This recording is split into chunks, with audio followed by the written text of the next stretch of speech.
I wanted to take a closer look at this film, Dune Drifter. It was shot amidst the 2020 COVID-19 pandemic and released straight to streaming and DVD, as most things at the time were. But it's fast becoming a cult classic. Yeah, honestly, dude, this movie is better than 80% of the Alien movies. There's even, like, I kind of like it when, like, you saw the tent that was set up earlier. I actually like the few parts where it gets kind of Blair Witchy, where she's in this tent and something is on the other side, beating at it and trying to crawl its way inside. Good. Like, Yeah, but is it like a hidden gem where they accidentally made something that it's like, no, actually, this actually is really good. Honestly, this is one of the best sci-fi movies I've seen this year. The director, Mark Price, made his feature debut in 2008 with the zombie film Colin, which allegedly was made on a budget of less than £100. You cannot make a film for 45 quid. Come on, what did you do? It's more about, we were very lucky with the quality of the performances. We had to come up with an idea rather than something that had too much scale to it. So when you break down the story, it's all about what Alistair Curtin was doing with his performance, with Daisy Aikens, who plays Colin's sister, and what she was doing with her performance. And we very much based it on that rather than throwing sums of money at it and making ourselves very poor. And this seems to be Mark Price's talent. He's incredibly inventive with his filmmaking and focuses on the audience being invested in the stories, so much so that you have to give a dodgy special effect should it appear. What was the origin of the story then? Where you came up with the idea? It was a weird one. So the guy that gets burned to death, Phil DeGuara, he's an actor friend of mine, and he phones me up, and I always do a really bad impression of my son, like fucking Rick from Rick and Morty, like, Pricey, you gotta make a film in this city. It's not even cocky. So Phil DeGuara says, you gotta make a film in this building in Croydon, and I went, oh, why? He said, it's abandoned, they shot Suicide Squad there, it's like Hollywood shit, you should come and make a movie here. I went, okay, great. So I came up with an idea that I thought could be shot there. We got a budget for this, very small budget, but when we went to that guy and said, hey dude, we hear that you drink with Phil in the pub. Can we make a movie in your abandoned building in Croydon? And he went, yeah, 50 grand. And I was like, fuck, that's 10 grand more than we have. So we had to come up with a new place to shoot this, and we found a derelict building. We got Bosch factory. They asked us to paint out all the Bosch logos, but I think a couple are still in there. And that's where we shot that movie. So we just shot this movie in a building that was actually rigged for demolition. We only had it was a 2.5 week shoot. It was coming down in the half week at the end. I didn't tell my producer. That was the director talking about the 2018 film Night Shooters, which is an incredibly fun kung fu action crime comedy about student filmmaking, which was somehow made the same year as A Fistful of Lead, Mark Price's UK shot western. So I guess rather than a spaghetti western, that's like a roast beef western or something. Our bank has been robbed. Abandoned. Filth. The perpetrators are on the run, heading towards the woods. Got our trackers. We split here. Take him. Head to the rendezvous. Fix him up. You're on the law, man. No, I want this done. Nooney's putting a posse together, sir. Snuff yo! I'm the sheriff now. I want them caught. Killed. Dead or alive? Dead or alive? Dead or alive? Oh, that makes it so much simpler, doesn't it? Alive is such a ball ache. Now, there's a good chance you've not heard of these films, what with them being released straight to DVD. I only heard of Dune Drifter as I happened to be working at H&V at the time of release. It was one of the last things I put on the shelf before the Christmas lockdown.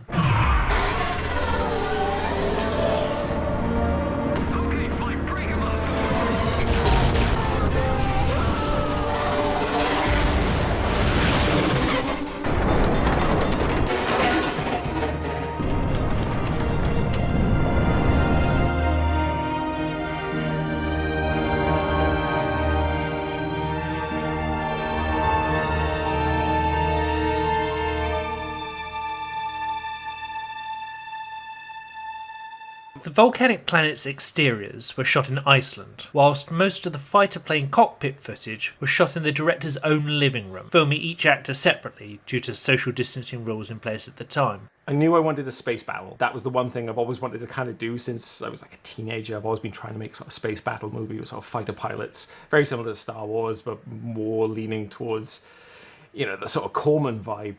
The thing that holds these sequences together isn't just the visual effects, it's how we incorporate the people in those effects, the pilots, and that was like a big deal when it came to crafting this little space battle sequence, that we wanted to feel really big, but we were very realistic about what we could do. I love the cockpit sequence, which takes up the opening 20 minutes of the film. At its best, it reminds me of the John Carpenter film Dark Star, which I also love.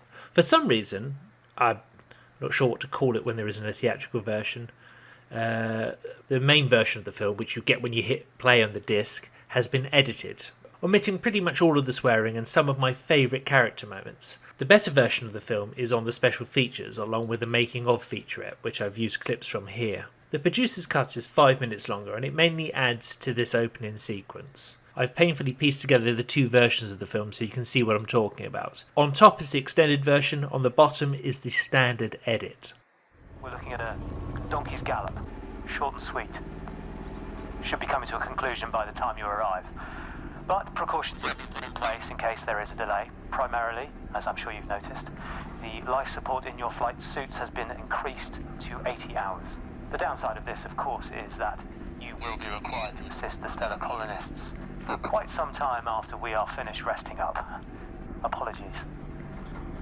I thank you, and I look forward to meeting you in person once this little skirmish has been concluded. Well, you heard what the man said, kids.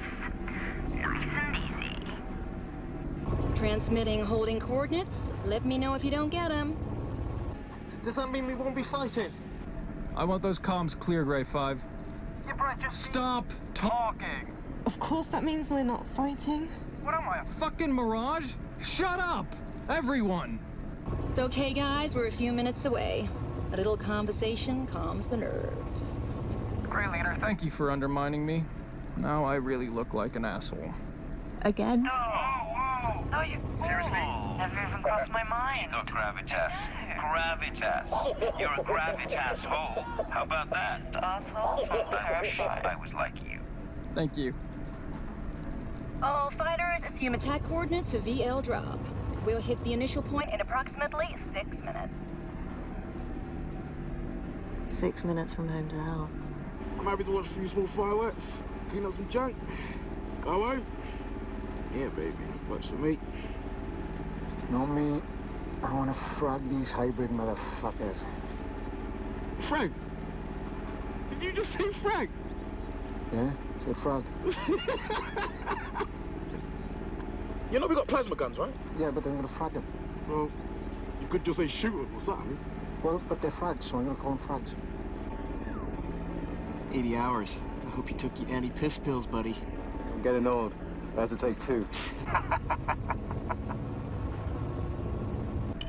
Guys, I'm just going off comms for a sec.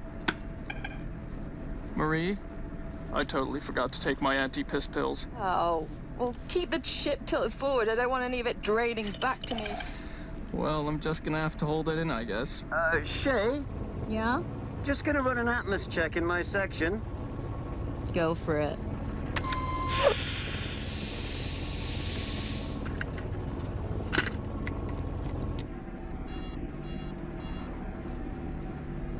I've got a problem here. Yep, I can see it. Plasma core connection was a little fuzzy. It should hold if you flutter the injector a bit. I'll look at it again when we get back. Copy that.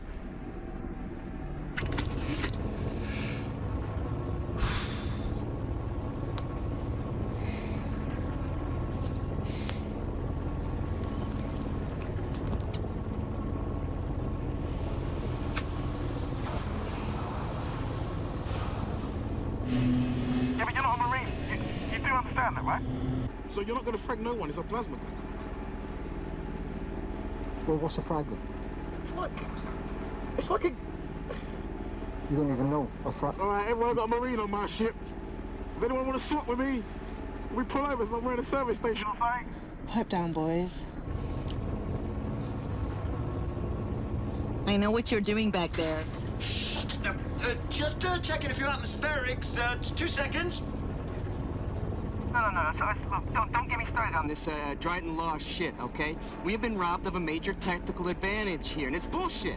Ballistic weaponry is the best, okay? It's consistently more effective than plasma bursts. Hey, you're talking out your lead. Okay, let's leave that there for a moment. I don't want to spoil the film, and I was getting too carried away watching that.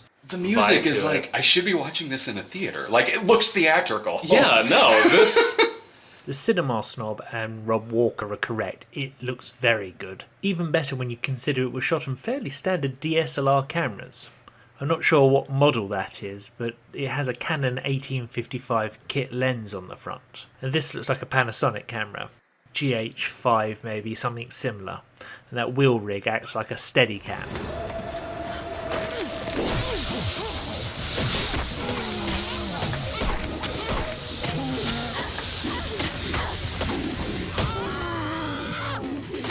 The second half of this film takes place on the planet's surface, where the lead character crashes. It's a classic fight for survival story, which almost certainly will remind viewers of other stories in a similar vein.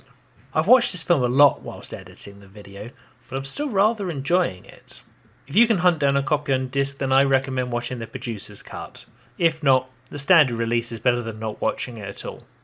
My name's Scott Kingsnorth, and I'm making a movie.